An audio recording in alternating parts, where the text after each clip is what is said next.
रामता साहब, इमरान खान साहब तो अल्लाह का शुक्र अदा कर रहे हैं कि ये अदम इत्मीनान की तहरीक आ गई। क्या कहेंगे उनकी इस धुआंधार तकरीर पर? वैसे प्राइम मिनिस्टर साहब जो हैं वो लग रहा है कि फट्टे पर चढ़ गए हैं दोबारा।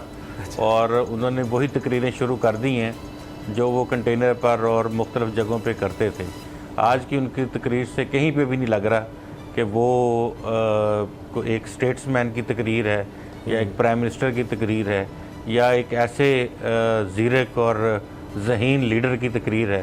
अगर अपोजिशन ने तहरीक अदम इत्मीनान दाखिल कर दी है और आपके ऊपर क्योंकि सिलेक्टेड का इल्ज़ाम उन्होंने लगाया, आपके ऊपर उन्होंने मुख्तलिफ़ कंसर्न क्वार्टर्स के इस्तेमाल का इल्ज़ाम लगाया और अब इंडिपेंडेंटली आपको मैनेज करना है। फ़र्स्ट टाइम है कि आपको ख़ुद अभी फ़िलहाल इस वक्त तक तो ख़ुद मैनेज करने की ज़रूरत पड़ रही है। तो आपको बड़ी समझ बूझ के साथ और बड़ी महारत के साथ आपको बात करनी चाहिए, ना कि आप अपनी मोबिलाइजेशन शुरू कर दें लोगों की, अपने अवाम के साथ इस तरह के बातें करनी शुरू कर दें। ये तकरीबन तमाम हमारी लीडरशिप जो है आखिरी दिनों में इस तरह की तकरीरें करती रही है। अगर आप जुल्फ़िकार अली भुट्टो साहब को देखें, उनके दौर में भी ऐसी बातें होती रहीं। मियां नवाज शरीफ साहब के दौर में देखें, जब भी उनकी हुकूमत ख़तरे में आई तो वो भी इस तरह की बातें करते थे। फिर उसके बाद हमने देखा मोहतरमा बेनज़ीर भुट्टो, उनकी भी इस तरह की तकरीरें सामने आती रही हैं जी। और फिर हमने गुज़िश्ता अदवार जो हैं वो भी हमारे सामने हैं। तो ये इस तरह की तकरीरें। और फिर एक और सेवियर देखें इमरान खान साहब का कौन है इस वक्त, जिन सेवियर्स को वो सामने लाए हैं उनमें सर फहरिस्त हैं शाह महमूद कुरैशी साहब। ये खान साहब खुद भी जानते हैं कि शाह महमूद कुरैशी साहब उनके साथ कितना ताल्लुक़ है उनका, या कितनी वो हमदर्दी रखते हैं। और दूसरे उनके सेवियर हैं परवेज़ खट्टक साहब, जिनको उन्होंने खुडे लाइन लगा के आखिर हद तक दीवार के साथ लगा के रखा और अभी भी वो दीवार के साथ ही लगे हुए हैं, चिपक गए हैं बल्कि अब तो। तो ये क्राइसिस में वो देखें कि देख किन की तरफ रहे हैं, किस तरह के, यानी कि आप कह रहे हैं कि हैं तो उनके अपने रहनुमा, लेकिन जो काम खुद खान साहब ने उनके साथ किए हैं आज वो भी अपने बड़े बदले ले रहे हैं इस तरह के कुछ बयानात को बातें करके। तो ये कोई अच्छा जेस्चर नहीं है प्राइम मिनिस्टर का। उनको मेहनत करनी चाहिए और अपने लोगों को साथ में लाएं और नाकाम करने की कोशिश करें। ये तो नहीं है फजलू आसिफ, और ये बंदूक की नाली के सामने मेरे आसिफ अली जरदारी है। ये देखें, ये तो बिल्कुल ये अजीब सी बातें हैं। अच्छा, ये उनको नहीं करनी चाहिए थी। बहरहाल मुलाकातों की आपने बात की, मुलाकातें कर रहे हैं। ज़ाहिर है खोने के लिए ज़्यादा तो इमरान खान साहब के पास है, पूरी हुकूमत, प्राइम मिनिस्टरशिप, इसमें कोई शक नहीं। लेकिन थोड़ा तस्वीर का एक दूसरा रुख भी है। 172 लोग इकट्ठे करने हैं अपोजिशन ने, वो कॉन्फिडेंट है हम करेंगे, लेकिन इत्तेहादियों के बगैर ये मुश्किल नज़र आता है, इसलिए कि अगर दूसरे लोग आएंगे इमरान खान साहब के तो वो फिर डिस्क्वालीफाई भी होंगे। और ये बात तारिक बशीर चीमा साहब भी कह रहे हैं, आपके लोग अगर टूटे तो फिर हमारे लिए भी रहना ज़रा मुश्किल हो जाएगा।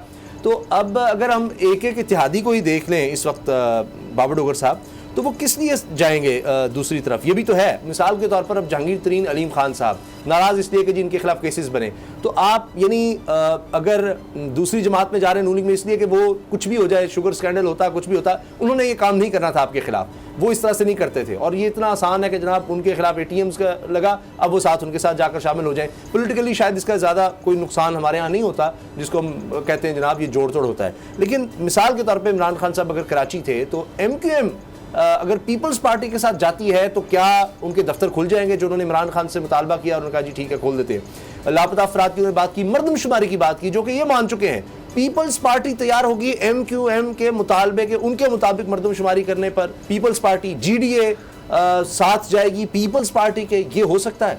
उसामा साहब, मैं थोड़ी सी आपकी पहले इंफॉर्मेशन दुरुस्त कर दूं। जहांगीर तरीन और अलीम खान, ये जो आपने कहा कि क्या अगर नून लीग की गवर्नमेंट आती तो वो इनके केसेस ख़त्म कर देती, तो आपकी इत्तला के लिए अर्ज़ है कि जहांगीर तरीन और अलीम खान ये समझते हैं कि उन पे जो केसेस बनवाए गए वो उसको सेटल करने के लिए बनवाए गए, इसलिए बनवाए गए कि उनको चीफ मिनिस्टर की रेस से आउट करना था। अगर उन्होंने कोई करप्शन की, कोई दो नंबरी की, तो उससे पहले 10 साल का शहबाज शरीफ का चीफ मिनिस्टर का टेन्योर था, उसमें उनको पकड़ लेते, उनको उनके खिलाफ पर्चे कर देते। तो यही आपकी बात का सबसे बड़ा जवाब है कि अगर ये होता तो 10 साल में शहबाज शरीफ लाजमी उनके खिलाफ कुछ ना कुछ इनिशिएट करते। यही हालात जहांगीर तरीन के हैं। जिस तरह से उन पे शुगर स्कैंडल में केसेस बनाए गए और जिस तरह से उनके बेटी पे पर्चा किया गया, उनके बेटे पे पर्चा किया गया, तो जहांगीर ये समझते हैं उनको विक्टिमाइज किया गया। उसकी वजह ये थी कि आज़म खान उनसे जहांगीर इनके खिलाफात स्टार्ट हुए।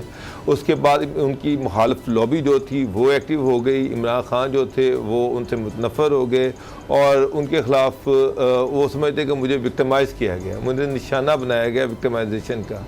तो ये नहीं है कि वो ये कह रहे कि हमारे खिलाफ, वो तो कहते थे केसेस जो भी करने ओपन ट्रायल करें, लेकिन ये तो टारगेट दिया गया था उस वक्त कि जनाब, और इस वजह से वो यानी काफी इंतजार किया कि ये अपोजिशन की एक तहरीक बन जाए और उस वक्त फिर हम जो है ना, और उसके बाद भी उस वक्त भी बहुत सारे पीटीआई के लोगों ने ये एफर्ट की, ये कोशिश की कि जनाब इमरान खान और जहांगीर तरीन के दरमियान पैचअप करवा दिया जाए।